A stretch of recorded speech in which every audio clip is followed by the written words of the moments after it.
Prior to the 20th century, a naval war fought across the vast reaches of the Pacific would have been a physical impossibility. But with the advances in the employment of power in the field of transport, the Pacific Ocean gradually shrank to an area which could be traversed by a considerable force of fighting ships.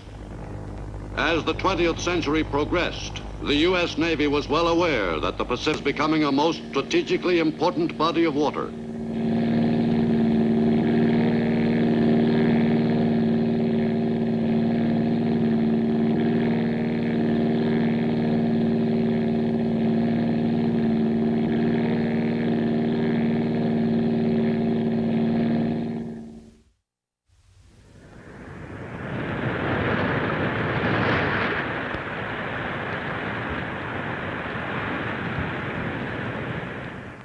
Arriving in Hawaii some 2 weeks after the attack at Pearl Harbor, Admiral Chester W. Nimitz assumed command of the Pacific Fleet. For the next 3.5 years, he faced the overwhelming job of fighting the Japanese in an all-out war under handicaps of staggering proportions. We were faced with a gigantic job. The Pacific Ocean encompasses almost 70 million square miles. To wage war across this trackless battleground was an enormous task for any fleet or combination of fleets. With our crippled Pacific Fleet, the job in early 1942 was all but impossible. But with every available ship and every officer and man in the Pacific Fleet dedicating himself to the task, we were determined to carry the war to the heart of the enemy's homeland.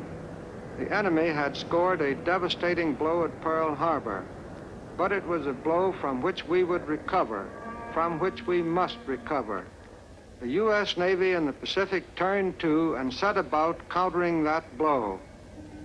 Japan's strikes on December 8th turned World War II into a truly global conflict. They have certainly embarked upon a very considerable undertaking. After the outrages they have committed upon us at Pearl Harbor, in the Pacific Islands, in the Philippines, in Malaya and the Dutch East Indies, they must now know that the stakes for which they have decided to play are mortal. Many people have been astonished that Japan should in a single day have plunged into war against the United States and the British Empire.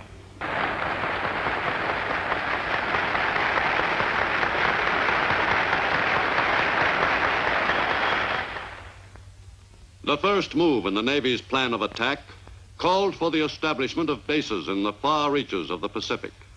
Bases from which the Navy's warships and amphibious forces could attack the enemy in his own bailiwick. During the early months of the war, the establishment of those advanced bases on islands with unfamiliar names was a matter of great urgency.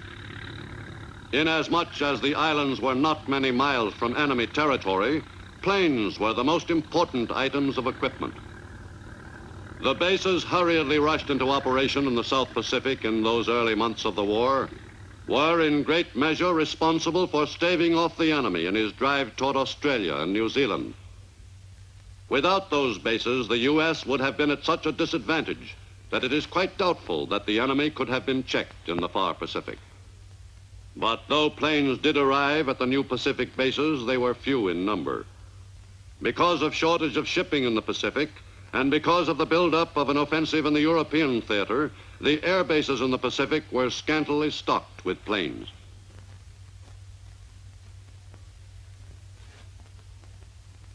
When a small shipment of new planes did arrive, they were quickly assembled and ready for their first takeoff. The Army and its Air Force were convinced of the importance of these island air bases, which were often referred to as unsinkable carriers.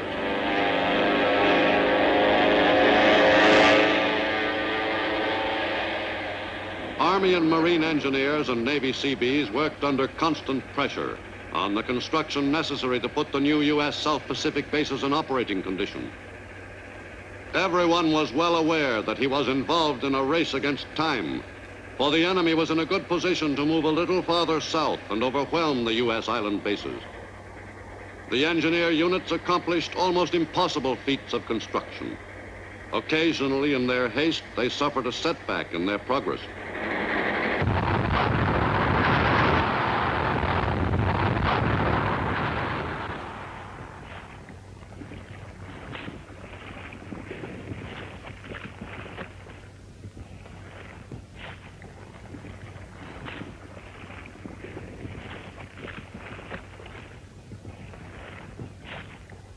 As the Japanese swept southward and seized control of the Pacific Islands in their path, they quickly built bases from which they could press the attack even further.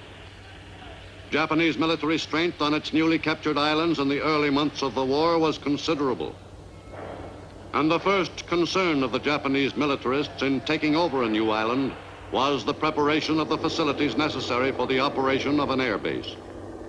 But once the basic military requirements were satisfied, the Japanese relaxed, confident that they could hold their newly won territory without trouble. In those early months of 1942, the aggressors had a fairly easy time of it. There was even time for baseball, a game they still loved, even though it was the national sport of the hated American enemy. The Japanese Navy was proud of its submarine service, but somehow its subs had not been used to any extent as raiders of U.S. shipping. Though the subs were well constructed, the Japanese simply didn't know how to use them to maximum advantage as an offensive weapon. The Japanese militarists had paid relatively little attention to the importance of supply in the maintenance of its far-flung conquests.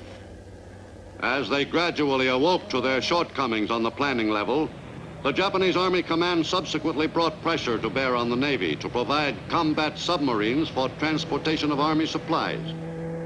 But the main elements of the Japanese Navy were used to full advantage. Japanese sailors were proficient in the performance of their assigned duties and possessed a strong fighting spirit. Not for over a century had the U.S. faced an enemy Navy so tough and well-trained as the Japanese. In February 1942, that Navy was at peak strength, ready and anxious to engage any Allied naval units which could be located. In late February, 2 Japanese naval forces proceeded southward in a pincer movement against Java. On February 27th, in the Java Sea, the Japanese fleets gained their opportunity. On that afternoon, the Japanese movement south was challenged by a ragtag Allied force of American, Dutch, Australian, and English warships, which had never operated as a unit. The Japanese naval forces went into action at once.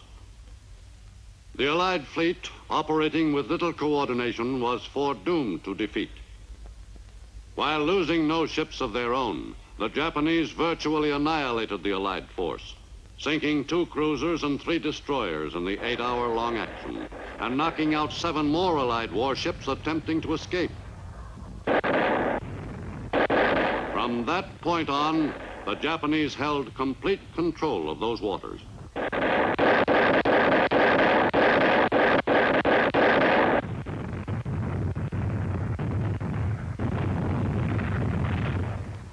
But the picture was not all black for the Allies. In late January, fast U.S. carrier forces were assigned to move into enemy-controlled waters and carry out a raid on the Marshall Islands, a strong link in Japan's outer defense ring. Early on the morning of February 1st, the fleet was in position for the attack. Its planes and ships opened up against 6 atolls in the eastern and central Marshalls. In command of Task Force 8, in that first daring raid into enemy territory, Admiral Bull Halsey was overjoyed that he had been given this chance to hit back at the enemy.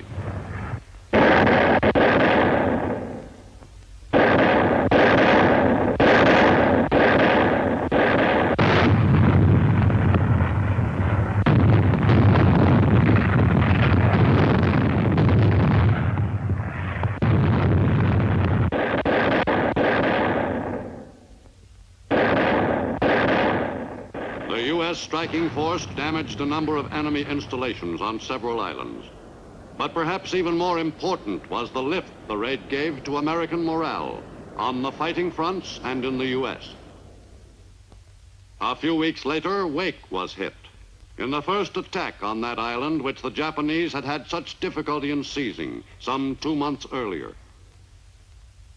Early in March, Japanese positions in New Guinea came under attack by a fast U.S. carrier fleet, which effectively plastered the enemy at Lae and Salamaua. Stimulating as these raids were to American spirits, the U.S. High Command felt that something incredibly bold was needed. In mid-April 1942, the carrier Hornet moved steadily westward, equipped with a complement of B-25 bombers.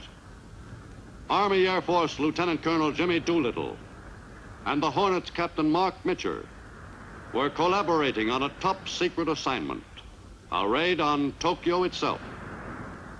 The Navy's Task Force 16 was commanded from the Enterprise by Admiral Halsey, whose fervent desire to strike further and further into enemy territory was being gratified. Never before had the Air Force even considered the possibility of flying a bomber the size of a B-25 off the deck of a carrier. Although the Air Force personnel had practiced taking off from a restricted space at a Florida base, this was the first attempt at taking off from a real carrier deck. Every man in the fleet held his breath.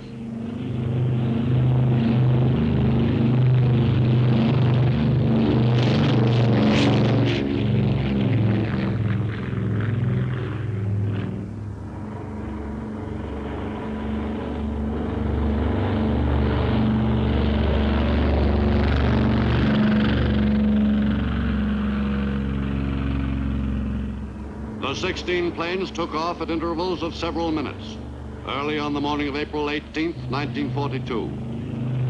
Ahead lay the job all American pilots in the Pacific dreamed of doing.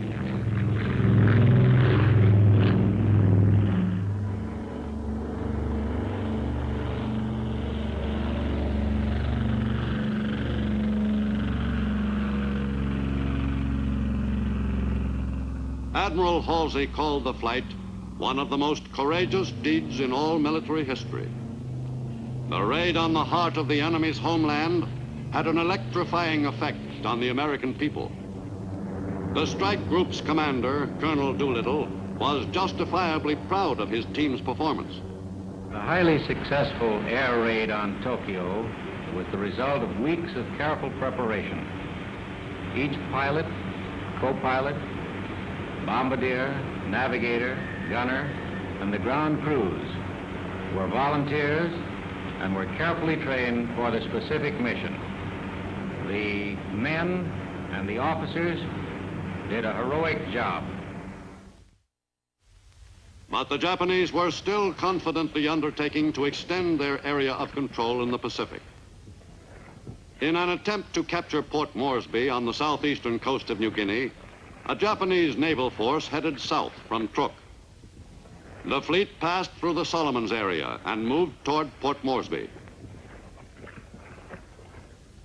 The invasion force included a powerful array of Japanese warships. The Battle of the Coral Sea represented a notable development in naval warfare. In the struggle with Japan, it proved a turning point for the U.S. in the course of the war. The Japanese fleet moved steadily toward its objective. Meanwhile, a U.S. carrier task force was searching for the enemy fleet. Contact was almost established several times.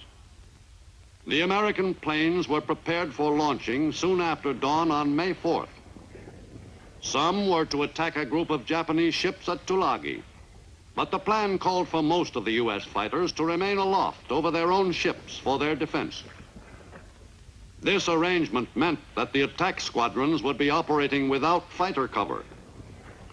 Furthermore, no orders were given directing the bombers and torpedo planes to make a synchronized attack. Even by the standards of those early days of the war, the attack could not be considered well organized.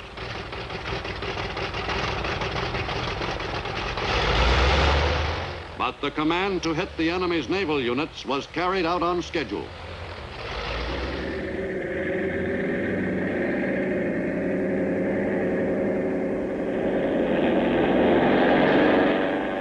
However inept the planning, the U.S. forces took the initiative with great determination.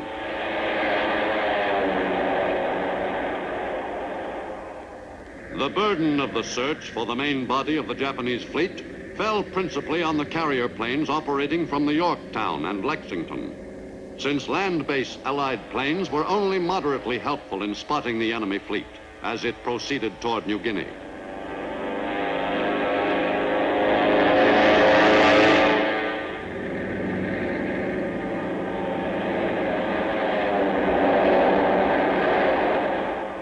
The U.S. planes continued the search for several days. While the American planes were flying toward the enemy's surface force, a group of Japanese planes was searching for the U.S. ships. The pilots in both groups were hunting for big game, the enemy's warships, so they were not interested in looking for enemy planes.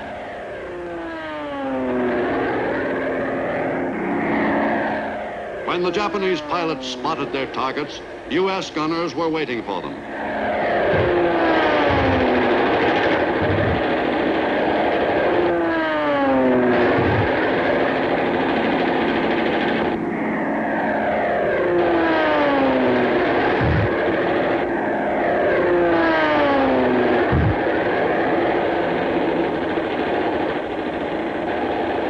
Units of the Japanese fleet were also discovered and zigzagged frantically to evade the American planes' attack.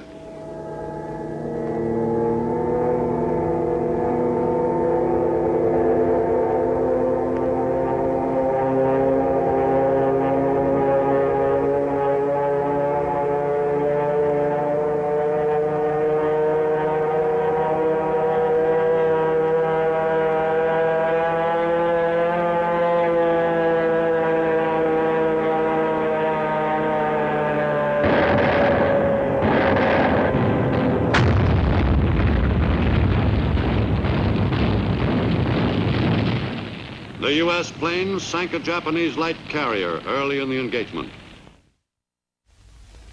But during the 2 days of the main phase of the battle, Japanese planes met with great success in their strikes at the American fleet.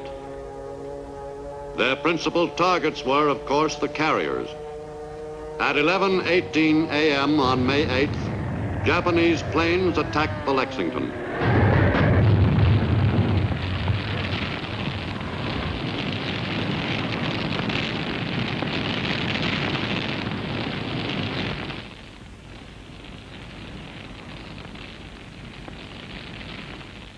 The loss of the Lexington was a heavy blow to the already crippled U.S. Pacific Fleet.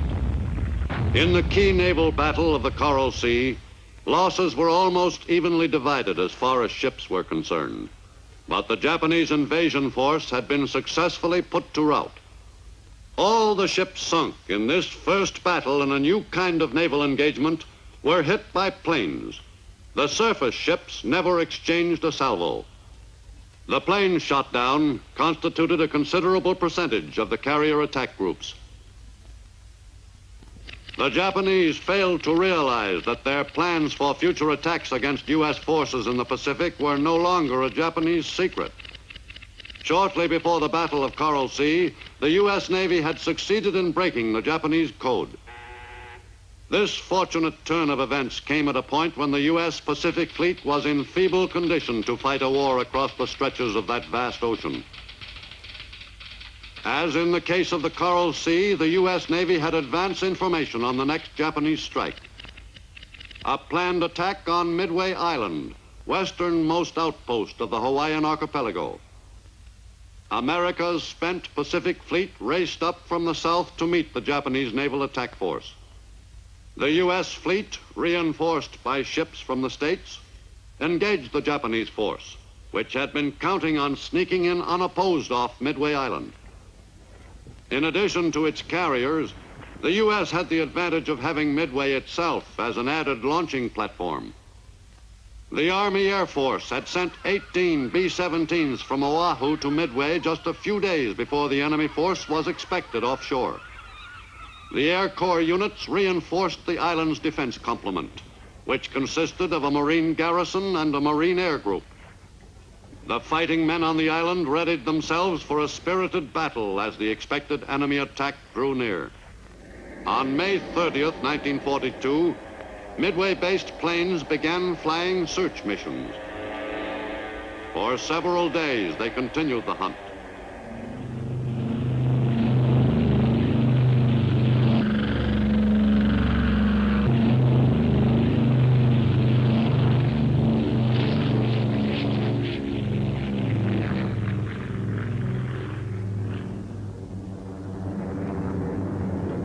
Finally, on June 3rd and 4th, the search proved successful. American planes from Midway were reinforced by carrier aircraft, and the most important single naval engagement of the war in the Pacific was begun.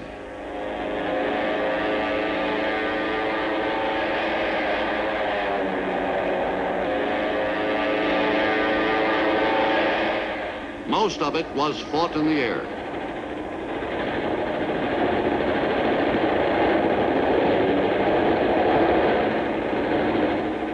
The Japanese carrier-based planes sped to the attack, intent on knocking out the American airstrip and emplacements on Midway. But their arrival came as no surprise to the troops on the island.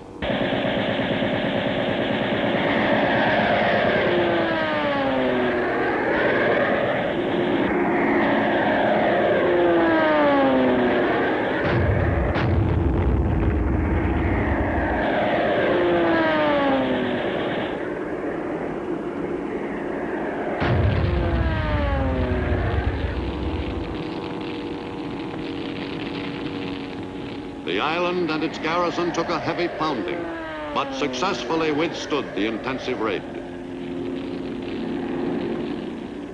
During the frenzied three-day battle, the Japanese ships maneuvered desperately in an attempt to evade American planes, which were performing magnificently in the decisive engagement.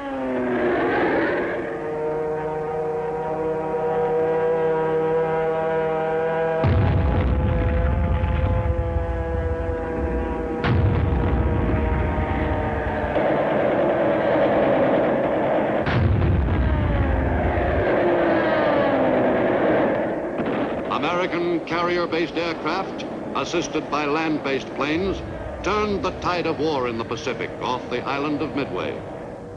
Japan's sweep of aggression in the Pacific was brought to a sudden, jarring halt at Midway. U.S. Navy, Marine, and Air Force pilots radically changed the complexion of the engagement, which the Japanese Navy had fully expected would be another triumph for the Emperor.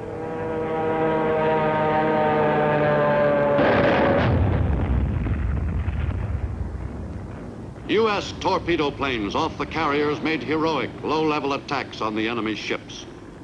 Supporting U.S. planes scored several hits.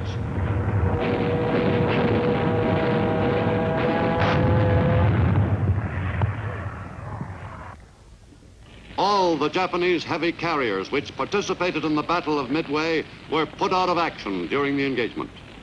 The sea and air surrounding Midway were once again clear of the enemy. The U.S. fleet lost the Yorktown, but made the Japanese pay heavily. The American victory ended the threat to Hawaii and the west coast of the U.S.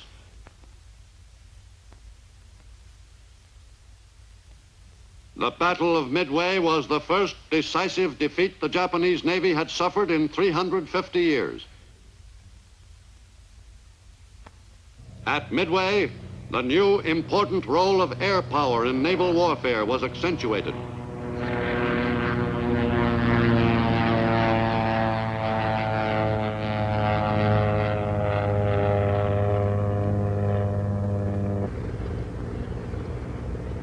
The U.S. Pacific Fleet still faced a gigantic job of fighting the Japs across the far-flung Pacific, but the outlook had become much brighter. 2 months later, at an island in the South Pacific most people had never heard of, the first ground offensive by American forces in any theater was launched against the enemy. On August 7th, 1942, U.S. Marines invaded Guadalcanal.